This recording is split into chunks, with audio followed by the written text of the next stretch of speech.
Hace unos días se hizo viral este video en el que un joven está en un acto litúrgico en una iglesia. Supuestamente era algo relacionado con la acogida a los homosexuales y como pueden observar, colocan esta bandera que los representa en un lugar tan sagrado como es en la iglesia. Este joven fue entrevistado por el padre Javier Olivera Rabasi, cuyo link voy a dejar en la descripción de este video para que lo puedan observar. Y lo que explica es que en el momento de la oración de los fieles, el sacerdote le da la palabra a estas personas de esta ideología de género, donde en vez de mostrar arrepentimiento por su pecado, ellos empiezan a hacer apología al pecado. El joven iba con otros dos compañeros, no aguanta más e increpa al sacerdote y a esas personas, pidiendo respeto por ese lugar santo. Un joven valiente de 21 años, materializando la frase del Señor que dice: el celo por tu casa me consume. Admitir un símbolo de pecado en nuestra iglesia no es misericordia, es un sacrilegio. Y ese sacrilegio se disfraza de frases como hay que incluir, hay que acoger, hay que escuchar, hay que ser tolerantes. Y sí, todo eso es cierto hasta cuando eso degenera en algo que se llama sacrilegio. Además, la iglesia nunca ha enseñado que acoger significa bendecir el pecado. Por el contrario, se acepta al pecador, pero nunca al pecado. Al pecado se le rechaza de forma categórica. Por eso te doy 7 razones por las que ningún católico fiel puede aceptar en templos y en liturgias símbolos asociados a pecados públicos y defendidos como ideología. Primero, Dios ama al pecador, pero no al pecado. Jesús es misericordioso, pero no permisivo. Juan capítulo 8, versículo 2. Entonces los escribas y los fariseos llevaron una mujer sorprendida en adulterio y poniéndola en medio, le dijeron: Maestro, esta mujer ha sido sorprendida en flagrante delito de adulterio. Ahora bien, en la ley de Moisés nos ordenó apedrear a tales mujeres, ¿y tú qué dices? Esto decían para ponerlo en apuros, para tener de qué acusarlo. Pero Jesús, inclinándose, se puso a escribir en el suelo con el dedo. Como ellos persistían en su pregunta, se enderezó y les dijo: aquel que de vosotros que esté sin pecado, tire primero la piedra contra ella. E inclinándose de nuevo, se puso otra vez a escribir en el suelo. Pero ellos, después de oír aquello, se fueron uno por uno, comenzando por los más viejos hasta los postreros, y quedó él solo con la mujer que estaba en medio. Entonces Jesús, levantándose, le dijo: Mujer, ¿dónde están ellos? ¿Ninguno te condenó? Ninguno, Señor, respondió ella. Y Jesús le dijo: Yo no te condeno tampoco. Vete, desde ahora no peques más. Miren que Jesús fue enfático, la aceptó a ella, a la mujer pecadora, pero le dijo de forma categórica: no peques más, es decir, rechazó el pecado. El catecismo lo dice claramente en el 1850: el pecado es una ofensa a Dios. Amar no significa aprobar. El que está en pecado, que se convierta, dice la palabra de Dios. La sodomía es un pecado mortal contra la pureza que está establecido en los mandamientos de la ley de Dios. Ciertamente los hombres ya lo normalizaron. Aún así, sigue siendo de público conocimiento que es un pecado mortal, un pecado grave, un pecado que lleva a la muerte. 2. No hay pecados excluidos del llamado a la conversión. En Ezequiel capítulo 33, versículo 11 dice: Diles, por mi vida, dice Yahvé, el Señor, que no quiero la muerte del impío, sino que el impío se convierta de su camino y viva. Convertidos de vuestros perversos caminos. ¿Por qué queréis morir, oh casa de Israel?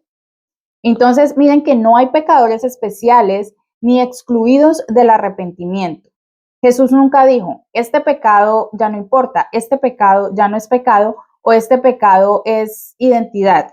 No, a todos los pecadores se nos exige lo mismo: no pecar. Todos somos pecadores, pero a todos se nos exige lo mismo: no pecar, arrepentirnos, confesar, mantenernos en gracia, es decir, alejados del pecado. Para solo poner un ejemplo, El que tiene tendencia homosexual se le exige lo mismo que la persona que tiene tendencia de ser adúltero. ¿Qué se le exige a ambos? Que no pequen, es decir, que se abstengan, que al adúltero, pues que si tiene tendencia de ser una persona adúltera, pues que no lo haga, que se abstenga de hacerlo, que no tenga relaciones sexuales que no sean única y exclusivamente con su cónyuge. Es decir, se le exige castidad conyugal. Y al homosexual o a la persona que tiene tendencia homosexual, ¿qué se le exige? Que se mantenga en castidad, que no tenga relaciones con una persona del mismo sexo. Y así podemos poner el ejemplo con todos los pecados mortales y con todos los pecados en general. ¿Qué se nos exige? ¿Qué se le exige al que tiene una tendencia de robar, por ejemplo, de apropiarse de las cosas ajenas? Se le exige que se abstenga de apropiarse de las cosas ajenas. En ningún momento, ni en la Biblia, ni en la tradición apostólica, se han excluido estos pecados que están explícitamente relacionados en las Sagradas Escrituras. Además, en el caso de las personas que tienen tendencia homosexual, si no se abstienen y no se mantienen en castidad, además del pecado de sodomía, están cometiendo también el pecado de fornicación y el pecado de escándalo, si sucede como en este caso que salen con sus banderas a promocionar su pecado, orgullosos de pecar, orgullosos de esa conducta que están cometiendo. Entonces, no es solo un pecado que están cometiendo, sino varios, y están además dando escándalo con relación a las otras personas. Miremos la parábola del hijo pródigo. Me levantaré, iré a mi padre y le diré, Padre, he pecado contra el cielo y delante de ti. Ya no soy digno de ser llamado hijo tuyo. Hazme como uno de tus jornaleros. Y levantándose, se volvió hacia su padre. Y cuando estaba todavía lejos, su padre lo vio y se le enternecieron las entrañas. Y corriendo a él, cayó sobre su cuello y lo cubrió de besos. Su hijo le dijo, Padre, pequé contra el cielo y contra ti. Ya no soy digno de ser llamado hijo tuyo. Pero el padre le dijo a sus servidores, pronto, traed aquí la ropa, la primera, y vestidlo con ella. Traed un anillo para su mano y calzado para sus pies. Y traed el novillo cebado, matadlo y comamos y hagamos fiesta. Porque este hijo mío estaba muerto y ha vuelto a la vida, estaba perdido y ha sido hallado. Y comenzaron la fiesta. Miren que el padre dijo estaba muerto. Primero, el hijo viene, es decir, el hijo busca y confiesa, le dice al padre que ha pecado, es decir, hay un arrepentimiento por ese pecado que había cometido. Luego el padre dice estaba muerto. ¿Por qué? Porque estar en pecado grave, en pecado mortal, es estar muerto, como lo dice las mismas escrituras, cuando indica que hay un pecado que es de muerte. Que hay un pecado que lleva a la muerte y hay un pecado que no es de muerte. Y volver a la vida, cuando manifiesta ese volver a la vida, hace referencia a ese arrepentimiento, a pedir perdón, a ir donde el Padre. No dice que fue a la casa del Padre y siguió pecando, no dice eso. Dice que fue a la casa del Padre y recobró la vida, se arrepintió y por eso el Padre lo recibió con los brazos abiertos.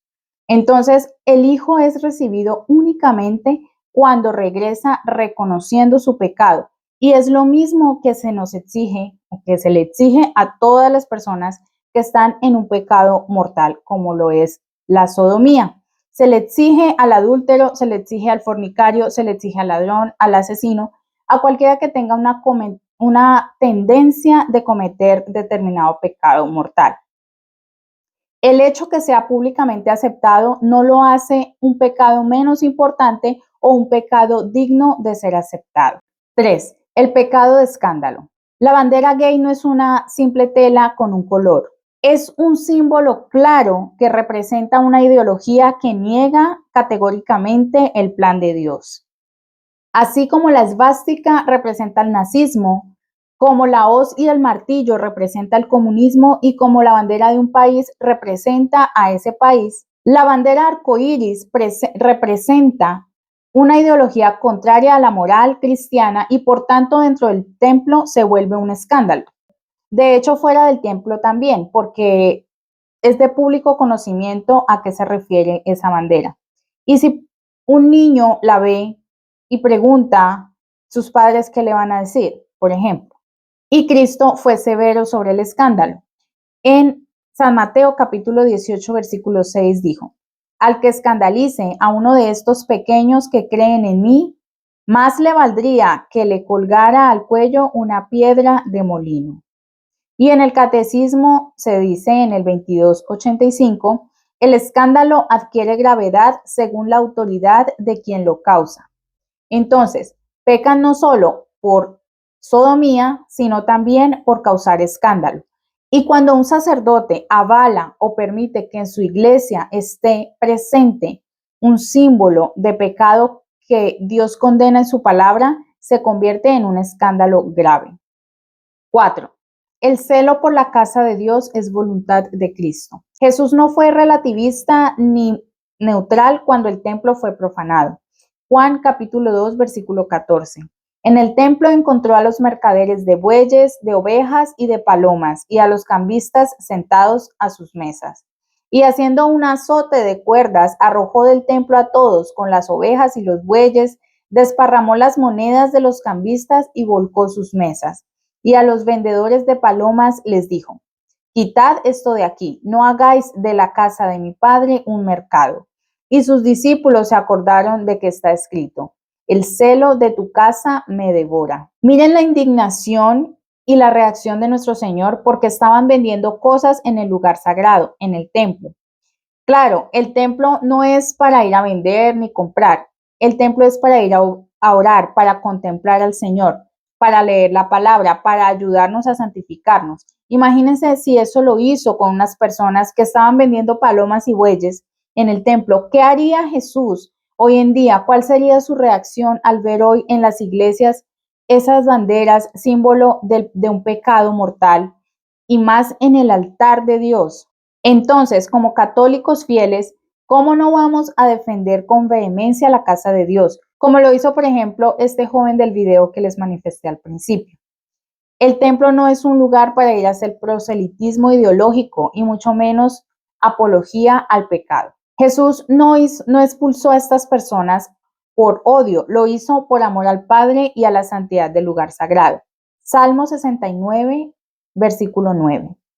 Porque me devora el celo de tu casa y los baldones de los que te ultrajan cayeron sobre mí. 5. La tolerancia tiene un límite, el sacrilegio. El Catecismo de la Santa Iglesia Católica en el 2120 dice, el sacrilegio consiste en profanar personas, cosas o lugares consagrados a Dios. Y en Mateo capítulo 24, versículo 15. Cuando veáis, pues, la abominación de la desolación predicha por el profeta Daniel, instalada en el lugar santo, el que lee, entiéndalo. Y en Daniel capítulo 12, versículo 11. Desde el tiempo en que será quitado el sacrificio perpetuo y entronizada la abominación desoladora, pasarán 1290 días. Y luego en San Marcos capítulo 13, versículo 13. Seréis odiados de todos a causa de mi nombre, pero el que perseverare hasta el final, éste será salvo. Mas cuando veáis la abominación de la desolación instalada allí donde no debe, entienda el que lee, entonces los que estén en Judea huyan a las montañas. Introducir una ideología pecaminosa en el templo es sacrilegio. No se trata de inclusión, se trata de profanación. 6. La falsa tolerancia es cobardía. Hay sacerdotes y fieles que callan por miedo a ser juzgados como intolerantes, pero la escritura es clara. Hechos capítulo 5, versículo 29. A lo cual respondieron Pedro y los apóstoles, hay que obedecer a Dios antes que a los hombres. Y en San Lucas capítulo 9, versículo 26, quien haya pues tenido vergüenza de mí y de mis palabras, el Hijo del Hombre tendrá vergüenza de él cuando venga en su gloria y en la del Padre y de los santos ángeles. 7.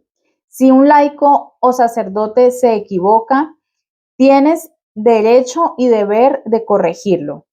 El Código de Derecho Canónico enseña en el canon 212, Los fieles tienen el derecho y aún a veces el deber de manifestar su opinión sobre aquello que afecta al bien de la iglesia. Los aviones. La mayoría aterriza con su tripulación y sus pasajeros sanos y salvos, pero muy rara vez se ve que hay uno que puede estrellarse y ese es el que sale por las noticias. No todos los que han aterrizado de forma exitosa.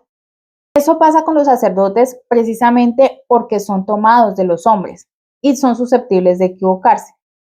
Sin embargo, es obligación de nosotros como fieles defender también la iglesia y, como dice el Código de Derecho Canónico, si hay abusos, sacrilegios o errores, no solo puedes, sino que debes señalarlos con respeto. Voy a dejarles un enlace en la descripción de un video del padre Javier Olivera Rabasi en el que explica cómo se debe hacer una denuncia de un abuso litúrgico de manera correcta. Conclusión. La iglesia no necesita católicos agresivos, pero tampoco católicos mudos, alcahuetes o cobardes. Necesita católicos santos, valientes y fieles al evangelio. Si dejamos que los templos se conviertan en plataformas ideológicas, habremos traicionado a Cristo. Por eso defendemos la verdad. Por eso rechazamos símbolos de pecado en los lugares sagrados. Por eso decimos con Jesús, el celo por tu casa me devora. Señor, danos la valentía de defender tu verdad con amor, la firmeza de defender tu casa y la humildad para corregir siempre con caridad. Amén.